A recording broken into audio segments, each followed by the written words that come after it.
नमस्कार. चला तर आपण आज एका नवीन रेसिपीला सुरुवात करूया. अगदी साधी, सोपी आणि झटपट होणारी रेसिपी आहे. नक्की करून बघा. गॅसवर कढई ठेवली, त्यात मी अर्धा लिटर दूध टाकलं आहे. त्यात केशर टाकून घेतलं मी,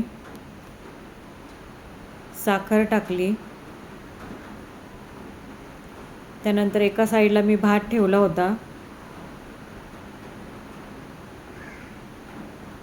भात तयार झाल्यानंतर मी मिक्सरच्या भांड्यात भात टाकून घेतला आणि त्याला ग्राइंड करून घेतलं. एका साईडला आपल्या दुधाला पण छान उकळी आली, दूध पण छान उकळून घेतलेलं मी.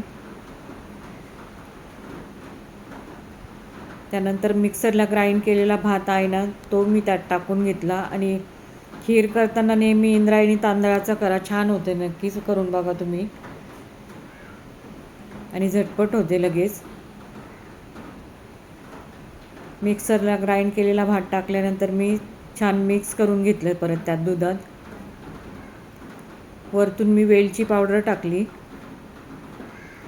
ड्रायफ्रूट्स टाकले, ते देखील मिक्स करून घेतले चांगलं. आणि त्यानंतर मी अर्धा चमचा तूप टाकलं. तुम्ही ड्रायफ्रूट्स अख्खे देखील तुपात रोस्ट करून टाकू शकता.